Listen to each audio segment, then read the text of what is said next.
Well done, So Chris. I've often said on this show that Chris and I have talked about it, that one of the sickest times in our entire life was after we ate at a Nando's outside Stamford Bridge in 2005. So I've often associated being really sick with Chelsea Football Club. Yes, you went there recently to revisit the site. You didn't eat there, though, did you? No, God. No. Okay. So yesterday, I told Chris I was Nando's level sick. I didn't wake up, like turn on my, open my eyes and look at my phone until 11 a.m. And what do I see? But Christian Pulisic is signed with Chelsea Football Club. So I will now associate Chelsea with being sick. Two of the worst sicknesses of my entire life. They're on you, Chelsea. So thank you for that. Chelsea food poisoning, CFP. Chelsea food poisoning. I like it. I think we should stick with that. Speaking of Chelsea food poisoning, our boy Christian Pulisic is going there. This is USfanTV, where we talk about him quite a bit. So it seemed like, although we didn't feel like doing a show tonight, we were all kind of like, eh. We felt like we needed to do one for you, the USfanTV viewer. So this one's for you guys. I guess they're all kind of for you, because why else would we do it? For you. This is USfanTV. I am Pat.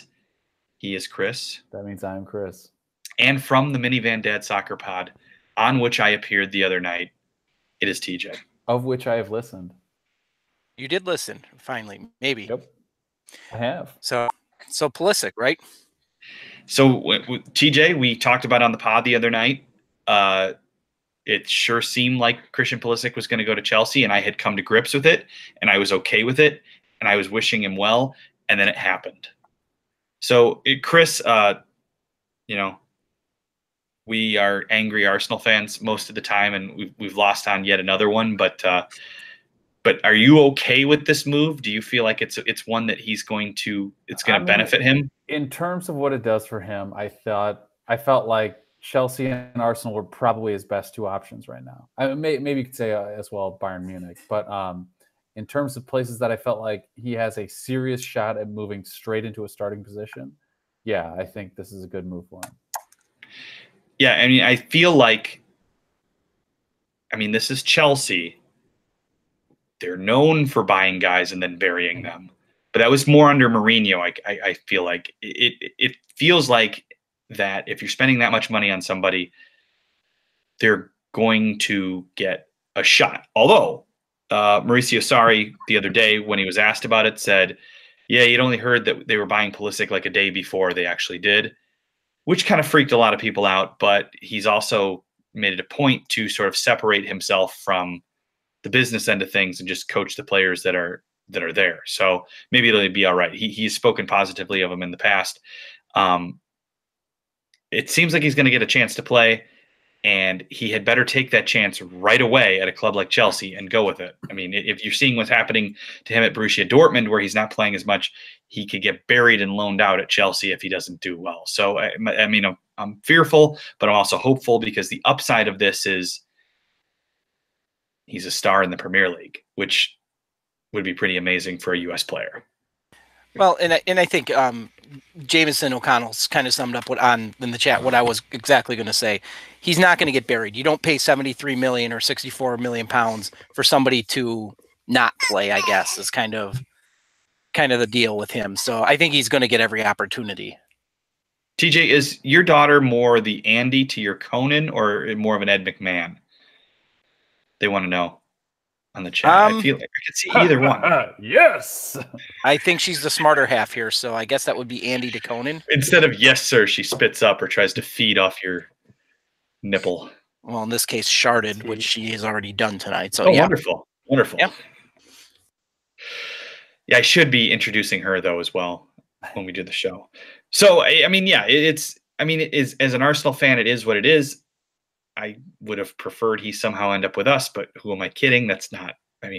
Really, that's not going to happen. So next time Arsenal spends 58 million pounds on a player, will probably be 2030. We did spend that much on Aubameyang last year, but that was last year. I think those days are gone. Yeah, if you look at the other options, as Chris talked about, Man United, maybe would have been a better move now than under Mourinho, but you don't know what's going to happen there going forward. Liverpool is incredible and would be difficult to break in despite today's result. Bayern, I still feel like he would have been a great replacement for Arjen Robben next season, and that still might have been the best option. Maybe there was something in Christian that he said, I don't want to play for anybody else in the Bundesliga besides Borussia Dortmund. He did have that very nice outgoing letter to the BVB fans saying, I'm here 100% till the end, and I thank you, and it's been an honor. So maybe he didn't want to go to a rival. I still feel like that would have been the best place for him, but if it can't be there, I guess Chelsea's the place, and blue is the color for him, and I hope he dominates. I really do. I mean, I genuinely mean that too. Even more than, yeah. I mean, yes, sir. Even more than when Deuce went to Tottenham, which was really tough for me to stomach. I still wanted Deuce to score goals. I really, really want Christian to do well, even if that means it comes at Arsenal's expense, because I really feel like this one means a lot for U.S. soccer that he does well. I mean, does it? Am I overreading that? No, Chris, I don't know, but I don't think so, Pat. And the reason why I don't think so is just the amount of money involved. This is huge. I mean, what was the highest transfer prior? Wasn't it like about 15 million comparatively, or what was No, it was John Brooks. Yeah. Herr Brooks at 6, 10, 18. What I thought Deuce was like 13, but when he went, but I mean, my point, maybe close to it was. I think it was £7.5 million or something like that. So it would have been back then. It would have been. Okay, Christian's saying 22 million for John Anthony Brooks. Right. So right. That was the previous. Point being, though, that I mean, that's what, 3 times. That's And I mean, to be fair, I mean, I don't like excluding the Germans from the national team, but in this case, Brooks was not a U.S. developed player. This is a U.S. developed player, and so it's off the charts compared to the next highest, which would have been what, probably Clint Dempsey. Is that right? When he went to Tottenham, it's a lot more. So this is the first U.S. player born here or there that has gone for huge money. So I saw the stat. He's one of the top 10 Premier League transfers by value or something like that, or top 15 or something like that ever. For the amount that he signed for, it's top 10 or top 15. So I mean, it's huge. And for an American developed in Pennsylvania and then went to Dortmund. Yeah, it's a pretty big anybody's deal. taking offense with U.S. developed player saying he's Dortmund developed player. Yeah, I mean that. Yeah. Well, I mean, those key years were at Dortmund for sure, but you don't get to Dortmund without what he did at PA Classics. So, you got to give some credit there too. By the way, they're not apparently not going to claim. Yeah. The solidarity payments, even if the lawsuit does succeed for Crossfire, is that Yedlin's team. So that's still an interesting thing to me, because why not? And it fascinates me, and just in the sense of, I thought I recall Garber saying during MLS Cup week that they weren't against it. It's not. It is right now. It seems like it's a labor law thing as much as anything, and until they can get that clarified, they can't really do it. That's the I think the take for U.S. soccer and then like the MLS Players Association, as far as I know, isn't it? Yeah, that's my understanding as well. Yeah, and I always kind of felt like that was the crutch they were hiding behind, because they didn't want to change the system here in the U.S. But I don't think that accepting these payments will destroy the whole pay-to-play system that's in place, if that's what the clubs are worried about, because most of these clubs are never going to develop a player like this. Most clubs in the U.S., think about how big the country is.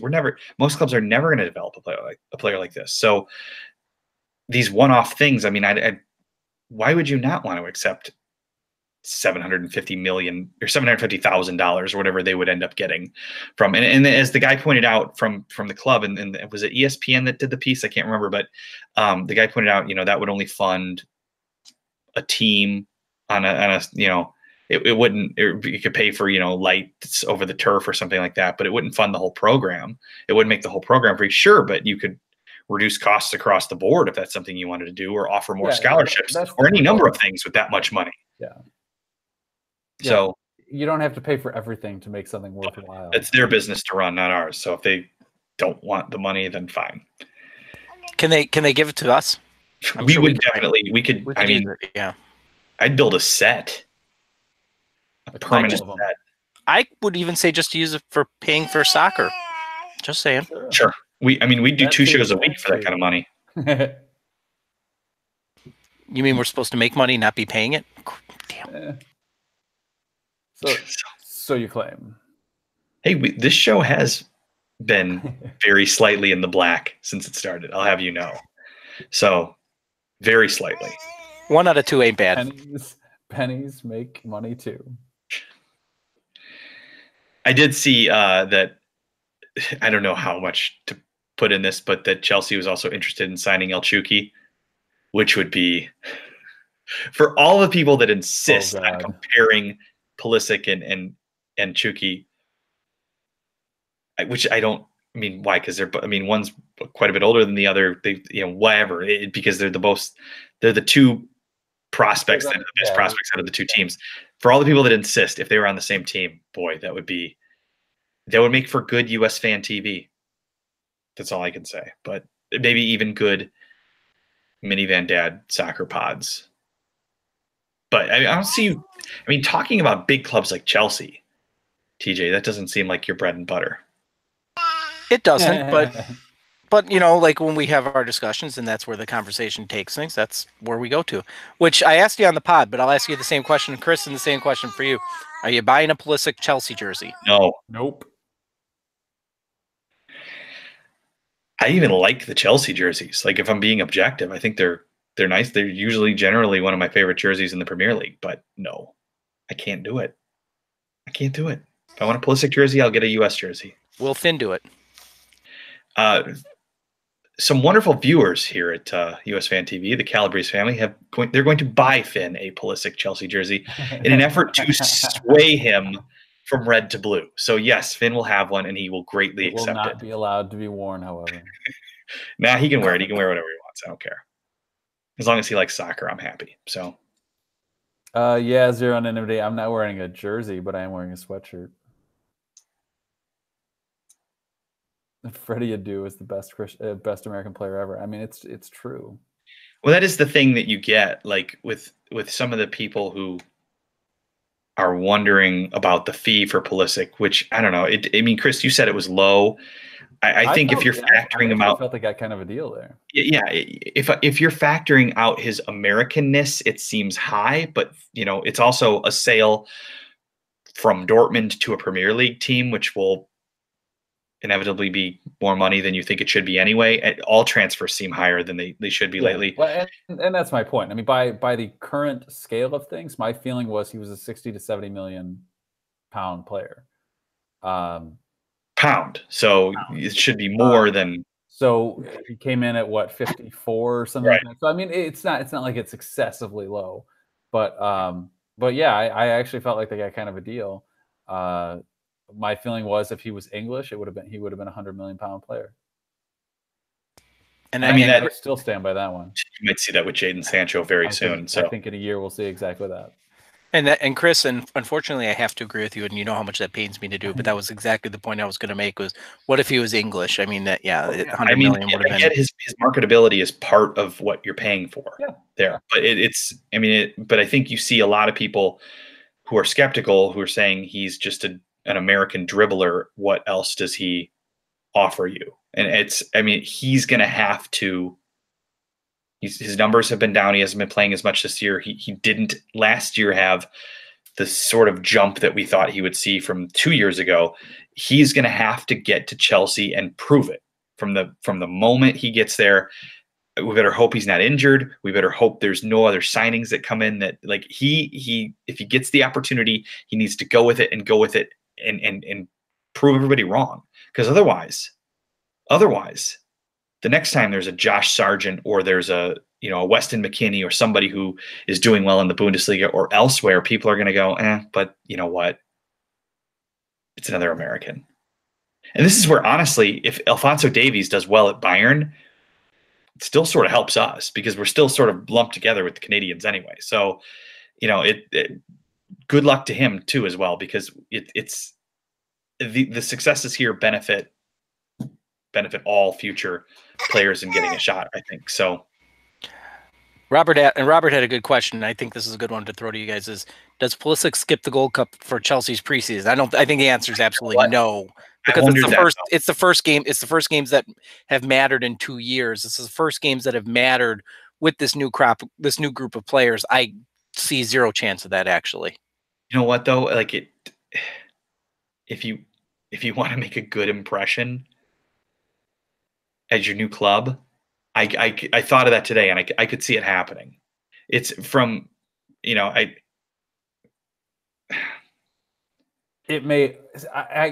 think it may depend on what happens in the opening rounds. Now, I should say, has anything changed with that? You can change your entire lineup basically for the. I don't know if they've changed the rules of the Gold Cup. If that's still the same, I could see where, if we've rolled over everyone to that point, maybe he doesn't come in. I expect, however, under a new coach, it's the first meaningful game. No matter what, he's getting called up, and I would assume he'll be there. Where is their preseason? Do we know that? Chelsea fans who are currently watching this show? They haven't said anything about the ICC yet, have they? So yeah. Juan has a good point. Chelsea might have a transfer ban coming this summer, so that might have been part of the reason why they wanted to get this deal done now and not over the summer, because it might not have been able to happen. So that said, Barcelona has had certain bans, and they tend to get around these things. Well, I mean, but the workaround is simple. They just can't put him on the senior roster. They can sign him and loan him back out. So if Chelsea were to get hit with a transfer ban this summer, he would just stay with Dortmund, and then they'd pick him up once it was done. I think it was Alex was pointing out earlier that the thought is Chelsea wanted to do it now because they thought the bidding war in the summer was going to be worse.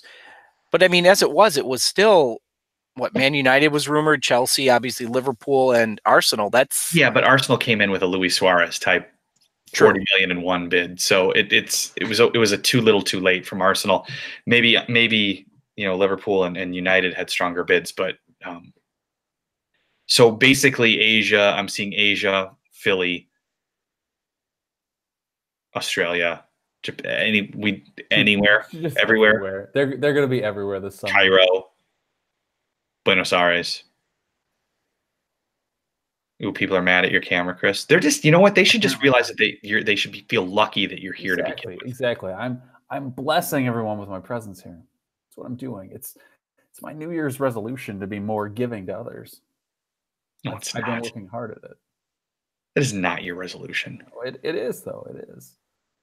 I give my all to this. But you're not nice. I was going to say, and so kind of like going to the gym, it's already over, right, Chris? I'm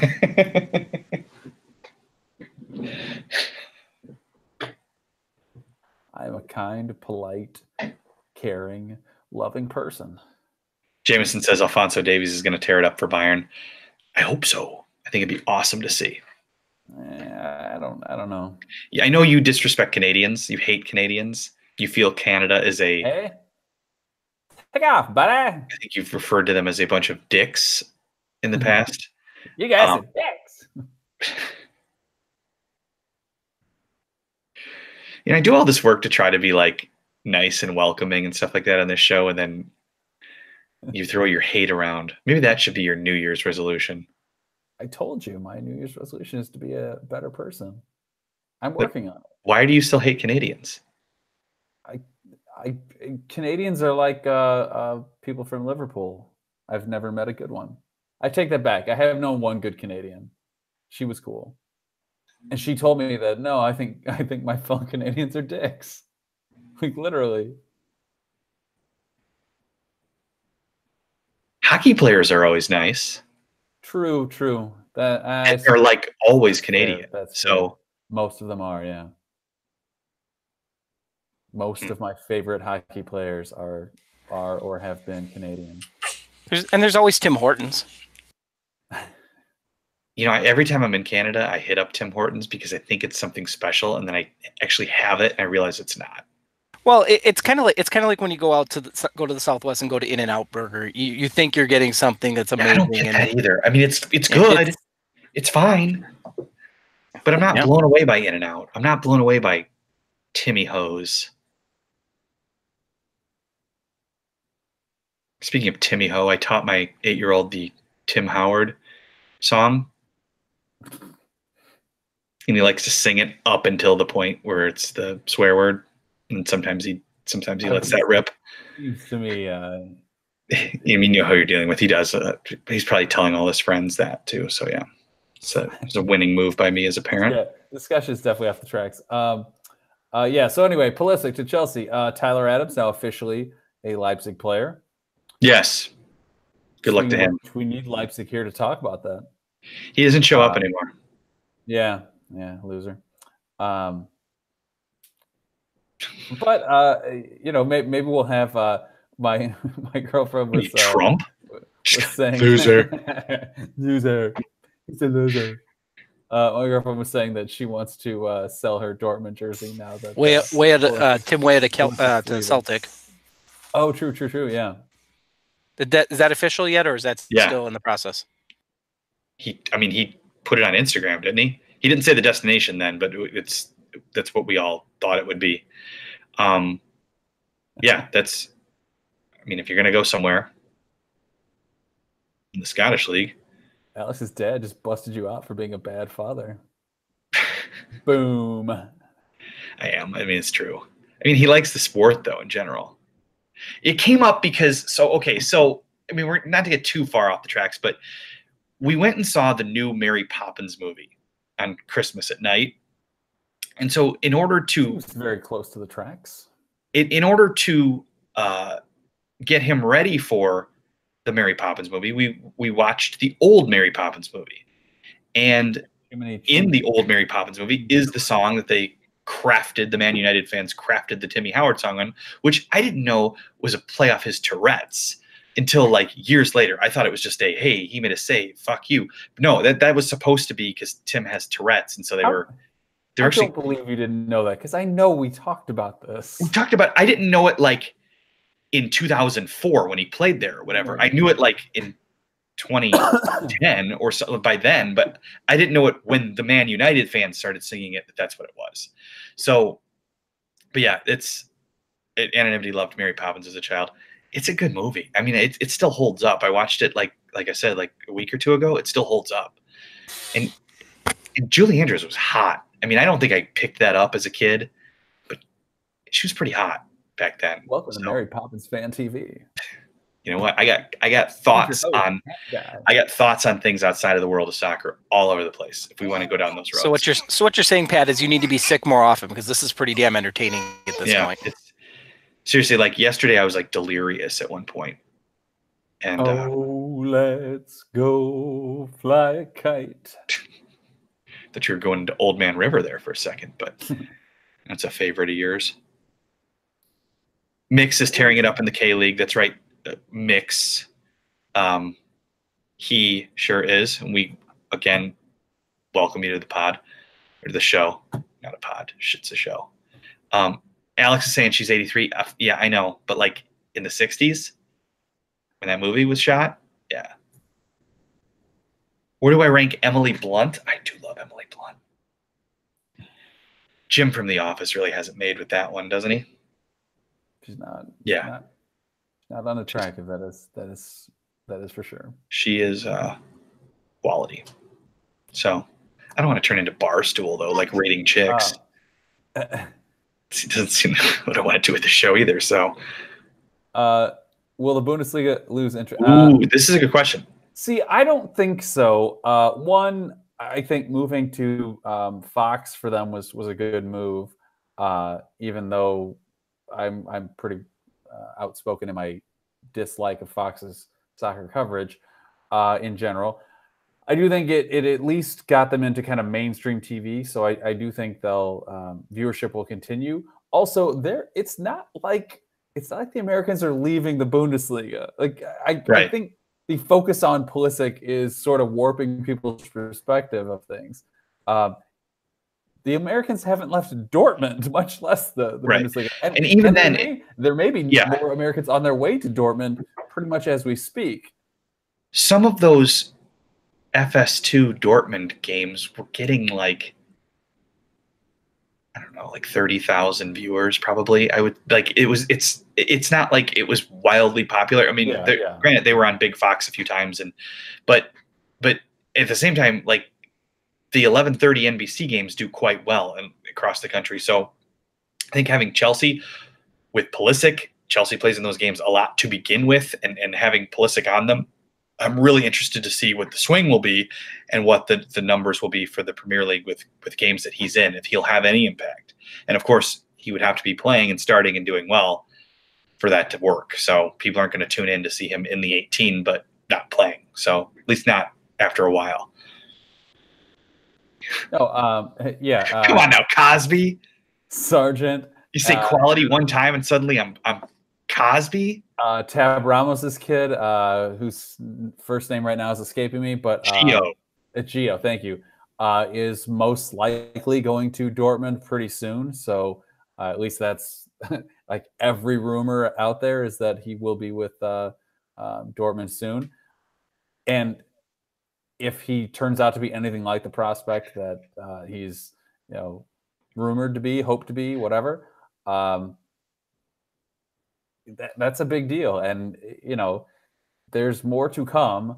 I don't see why Pulisic warps the Tab Ramos or Reina. I'm sorry. Yeah, you're right. It's Claudio Reina's son. You're right. Yeah. Thank you. Gio Reyna. Yeah, there we go. I knew he meant thinking of the wrong USR name. Eric says that hot take Pulisic isn't built to play in the Premier League. This is something I've worried about because we've seen him get slammed around in Costa Rica and Mexico and places like that. And CONCACAF, the Premier League, he doesn't shrink from tackles. He's durable. Yeah, he bounces back. He gets up and wants to fight someone, which makes me think he might do all right in the Premier League. It's a thought I've had, and it's something I wonder about. But I think that in that aspect he'll be fine. Yeah, he is a little guy. He's he's 5'8" or whatever he is, and he's not heavily built. So sure, he's probably going to get pushed, and kicked, and all the normal fouls you see a slight player, especially one who's a dribbler, gets. But he's got kind of a hot head to him. I don't see him. Jonjo Shelvey will jump at his back and karate kick him. I don't see him backing down or just becoming a diver all the time, like say, I don't know, every member of the Spurs team or Mo Salah. Vinny Company calling him a pussy today was quite entertaining.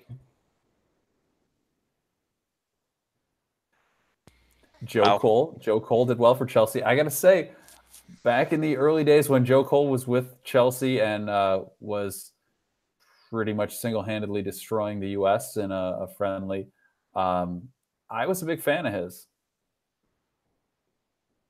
I wish some things had gone differently for him because I felt like he could have been a better player and I would have liked him on like my team. But injuries and whatever kind of took care of that. I think I just heard he retired recently. Finally, I didn't even know he was still playing. But yeah, he spent his last couple of years with Tampa Bay Rowdies, and he did retire. And I think I want to say he's in Chelsea's coaching. He's in their academy coaching now, but I'm not 100% on that. Sandra's here, guys. Our resident Dortmund fan in Germany. Hello. And yes, we've talked about it. How are you feeling as a Dortmund fan, Sandra? Is it? It was kind of inevitable that he was going to leave, and I'm sure you're happy with the amount that Dortmund's going to be receiving for him. But are you sad to see him go? Because I'm kind of sad to see him leave Dortmund. It seemed like a good fit for a very long time. Or we should also point out that Siggy Schmidt did die, and we haven't done a show since then. So that's true. We haven't talked about that because we haven't done a show. But talk about a guy who he's like upper echelon of U.S. soccer in like the pantheon of U.S. soccer. Just kind of never got his shot at like the top job. He was like always the guy who he was always the bridesmaid there, you know.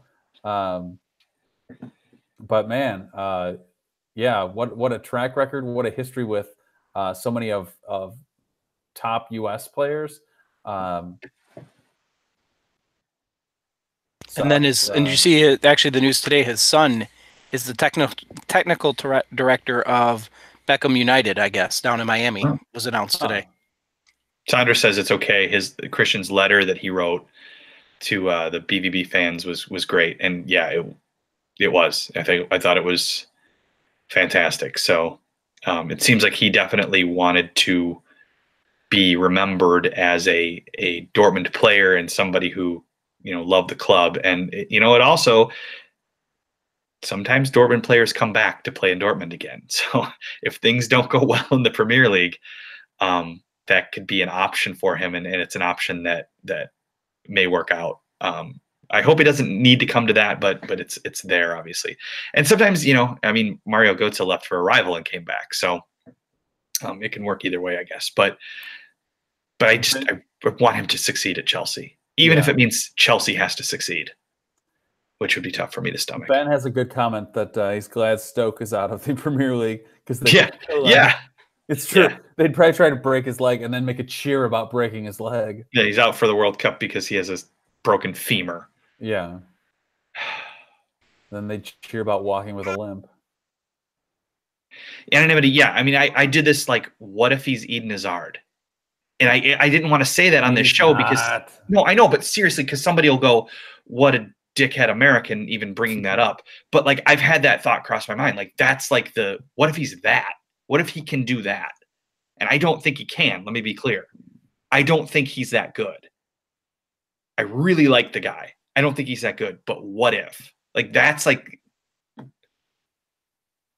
that would be amazing.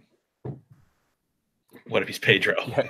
Can you imagine? Can you imagine Millwall getting promoted? Oh God! All right. So Christian's asked a couple of times, who do we expect to emerge from Camp Cupcake? Do we want to from this one? I think nobody. This one I'm not expecting a lot because one, it's guys we kind of know, or it's guys trying to prove themselves in front of a new coach, though. So yeah. Certainly there are holes to be filled, and maybe some guys will come out of it. But to say that, anybody that, I'm looking at the list now as I speak, and like most of the guys I would expect to kind of stand out in it are guys we already kind of would expect to stand out in it. Paul Areola, Sebastian Lletget, Christian Roldan. Will Trapp. Yes, Will Trapp will fit in there. I tend to also be in the camp of there's nothing wrong with him. There's just nothing great about him. So I think he'll probably stand out in that group, but it doesn't necessarily mean I want it to move beyond that. I hope for something good from Greg Garza. We still need a left back. Maybe something happens there. Zach Steffen. We know. I'm curious what will happen with the forwards. I'd like to see Jeremy Ebobisse. I think they now pronounce it, which I don't understand. I never, whatever, that's off topic. I'm curious what happens with him. I'd like to, he certainly had some promise in the youth teams. I would like to see something happen. And maybe that means then that, he has a shot at moving abroad. Giazzi, we know what we have. he's been better with Columbus, but I think for as much as I think he's cool personally, I just don't think maybe he's the caliber of player that that is going to succeed with the full team in full international duty in the future. So, who's going to stand out? I think it's pretty much like I said, the players we expected to stand out yesterday or 6 months ago. If you were to name all these guys 6 months ago, I think you probably would have picked the same players to stand out. People are talking about Landon's national team career versus his club career. And I think Landon thought of himself as a national team player first and foremost, and then a club player. Which certainly fits. It may be changing now, but for so long, we as Americans have prioritized the national team over any club team. I mean, maybe it's changing some amongst. I realize the rest of the world isn't really that way, but we're that way. So, and I think, Chris, it is changing, but yeah, I mean, even when Landon would sign autographs, he'd sign Landon Donovan number 10 USA. Yeah. Christian doesn't sign USA. He just signs Christian Pulisic. So I don't think Landon Donovan would have missed all those national team games that Christian missed, but Christian's done a hell of a lot more already at international club level than Landon ever did. So, I mean, he failed at Bayern. He did well on loan stints at Everton, but he was an MLS player. So very good one, but that's what he was. Some of it, I think, too, is the psyche of them. Donovan needed more positive reinforcement, and against in a team with less talent around him, and where he was the star, like he was for the U.S. for almost his entire career, that he got it. I think that's why he succeeded at Everton later on. Was he had, I don't know, maybe grown in his personal confidence. His self-confidence wasn't so high when he was at Leverkusen at 17 or whatever it was. Then he needed more reinforcement at Bayern later on. But I think by the time he got to Everton, he kind of knew, I belong here. And I think that helped him then to be the player he was for them too. I do think, and I don't know what Landon's personal detail was when he went to Germany at that age, but I do think the fact that Christian not only went with his dad, which is a huge deal for somebody, but also made a hardcore effort to learn the language. I think those two things set him up for success at Dortmund and made him feel, comfortable on a personal level. And Landon seemed like a guy who, he's obviously a very thoughtful sort of, I don't know if emotional is the right word, but Landon needed a comfortable fit. And that was very important to him. And I think that's why he did well at the Galaxy, because he liked living in LA. That was very important to him. That probably outranked giving it a go in Europe. And I think, when he went to Everton on those loan deals, he got to see what he could do. Maybe he just wanted to prove it to himself, but he knew that ultimately he was going to be going back to California. So Pulisic seems to be of a different mindset. I mean, at home is still, you can tell, he talks about it on his dad's podcast the other day or on social media. Home is very important to him, but he sort of brings home to him a lot of the time. They go see him, they go visit him, they make him feel at home in Dortmund and soon to be in London. So do you think, but okay, going under the pretense Landon was a national team player first, a club player second, do you think he felt an obligation, for lack of a better term, to be one of the stars that built MLS, because that at that point they were still so closely tied together that he was Captain America and he had to make American soccer bigger, and it was easier at that point, or more important at that point, to make MLS bigger, to make US soccer bigger? I mean, how does that play out? I versus like an obligation to be the centerpiece of MLS versus going to Europe and maybe being a squad rotation player, like, because he was so big on building the U.S. national team with it. I honestly don't think that was it. I think it was that he felt more comfortable, but I think then he could argue that he wanted to, that was, a benefit to it, I guess, was that he could help build MLS. And anybody says Roma Bradley was peak Bradley. Yes, Roma Bradley was amazing, by the way. I think Donovan appreciated his role as kind of the face or the persona of U.S. soccer, but I don't know that he saw himself as needing to build anything here. I think he accepted that was some of those responsibilities were put on him, but I don't know that he was like actively seeking them out or whatever, if that makes sense. Better European career, Bradley or Dempsey? I think you have to give it to Dempsey because of his time at Fulham. Yeah. I think if Roma had worked out longer for Bradley, then I think you'd probably change your tune there, because Dempsey had Fulham. Otherwise, like his time at that team from like North London wasn't that great. You could say Bradley had an exceptional career in or time in Holland. Had a pretty excellent time in Serie A. If it had gone better, like for another couple of years, even probably at Roma, I think you'd probably say it was Bradley. Alex just said that Tim Howard had by far the best in Europe. I don't know. I kind of put the goalkeepers separately, and I wonder if you could argue that Friedel had a better career than Howard. Yes. In the Premier League, I was going to say that immediately. I would. Howard came over with more fanfare. I think overall the better career was Brad Friedel's in the Premier League. Well, and look at Friedel essentially was still playing in the Premier League until the day he retired. Yeah. Like a few years ago. Yeah. So, and for me, hands down, the best Premier League American of all time is Deuce, and I would put probably Brian McBride right behind him. And I know that's selling the goalkeeper short for goal scorers, but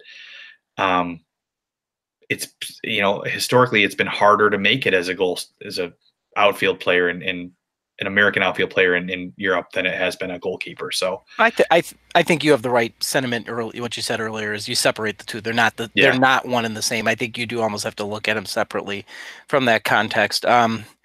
So, and then Heidemann going back to Bournemouth. I guess that also happened this week. Yeah, the loan deal ended.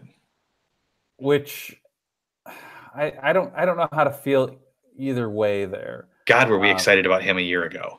Yeah. If you go back and watch, well, it was more like 2, I think, at this point. But yeah, things have not really gone to plan since that injury at Rangers.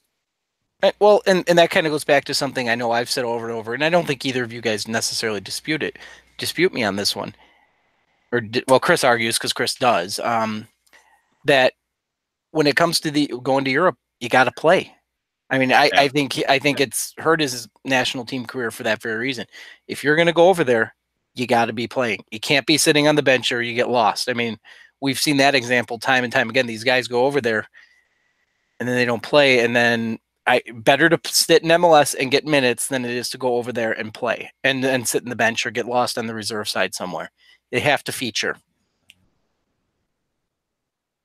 Yeah, and it sucked because like I don't feel like things were working for him at Hibs, but I also don't feel like what the hell is he going to do at Bournemouth? I mean, even when the opportunities have seemingly been there, he hasn't gotten his chances. Or he's gotten very few chances in a team that they have a star midfielder that's working for them. Is he gonna get a shot there? Where is he gonna play? How's he gonna play? I don't know. Well, and sorry, now I'm gonna go back to the next question. Someone mentions Linden Gooch. He's playing well, but he's in League One, but he's playing in League One. So at what point does that kind of become almost a negative? At what level on the pyramid do you say, all right, you're playing, but you're really not helping your career as far as your chances with the national team or in general? Or is that all Gooch is just a League One level player? I think he would succeed in the championship. I think if I think if he was English, he probably would already be in at least the championship. Because I think when the team went down, somebody would have bought him, especially at his age. He was playing in the Premier League 2 seasons ago. So I don't know that you can just say, oh, he's just a League One player. Yeah, you want to see him, get better games, but something's got to happen with Sunderland, or something's got to happen with his contract for that to happen. So we'll see. I don't know. I would give it to TJ though that Gooch sticking with him through 2 relegations does seem like a step back. Yeah, that's not a positive thing. I still got to watch the. If you guys watch the Netflix thing, I've watched a couple episodes of it. It is pretty interesting. There's definitely some things in there that I'm surprised they showed. Like they show actual lists of players that they're considering going after, or trying to get on loan or something. I was surprised that even to show, like, I don't know. I know I've seen it on the list for a while, but I can't remember exactly when it came out. But say even a year or 2 later, it surprises me that they would openly kind of show their hand as to who they were considering.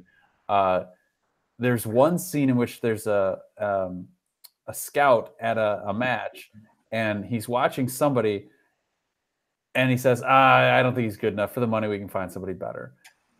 And it's not clear who it is, but I stand by, like, it's a very short clip of the actual play in the game. I stand by, if you go back and look at it, you could figure out who the teams are. And then I assume if you started like looking into who Sunderland was looking at that time, you could probably figure out who the players they were talking about. It just seemed crazy to me that like they had a scout mic'd up, and here he is saying like, nah, the player's not good enough.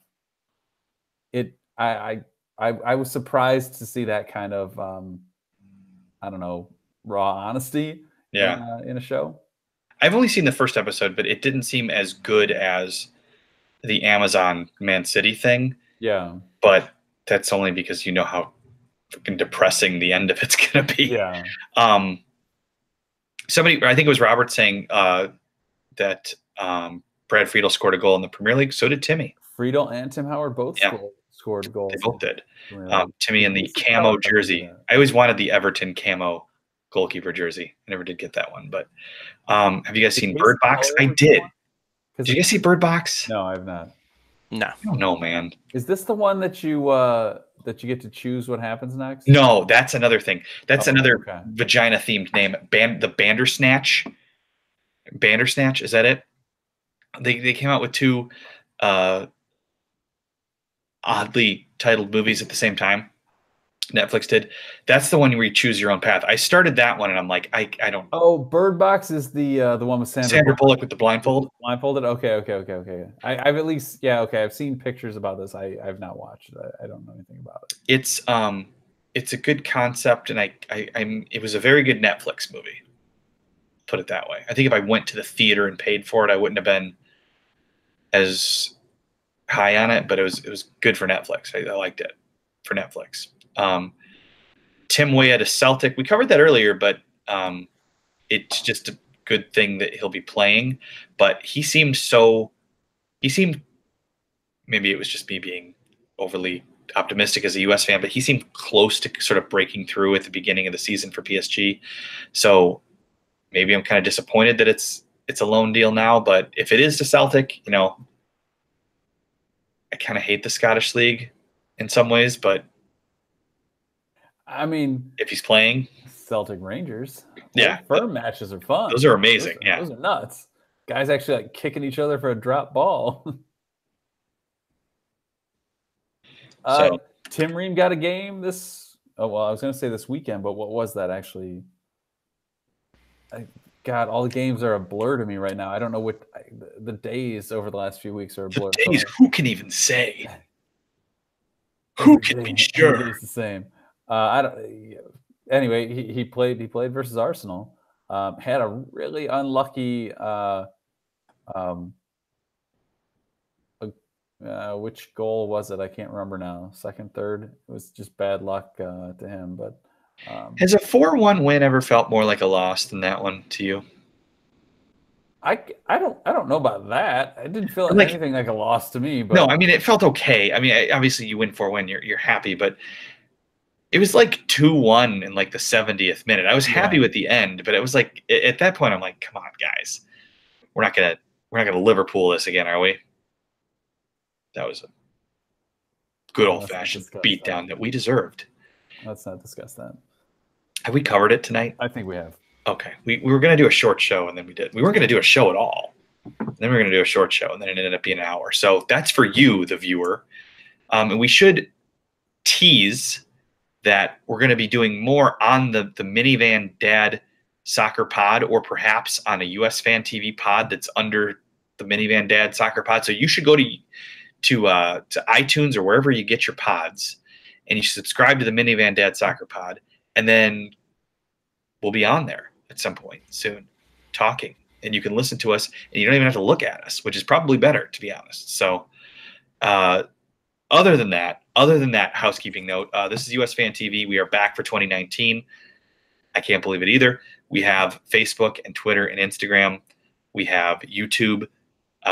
Subscribe if you're new, and none of you guys are new at this point, I don't think. But if you are new, if I missed somebody, if you're watching the show and you haven't been in the comments and in the chat, subscribe, because we do this once a week, and it's, you guys get to make fun of us during the show. And that's the best part. So yeah, subscribe to the show. We'll be back next week with more. TJ from the Minivan Dad Soccer Pod, do you have any final words? No, nothing really, other than like you kind of covered it. Subscribe to the Minivan Dad Soccer Pod at Minivan Dad Pod. Send questions, whatever, so we can integrate it into the show. And those that have subscribed and listened, thank you for that. And Happy New Year, everybody. Chris? Thanks a lot, Ben. No, I have nothing. You're done. All right, stop. Collaborate and listen. Mr. Pulisic goes to Chelsea. Good luck, Christian. We'll be cheering for you. Reluctantly, but we will be. You're done.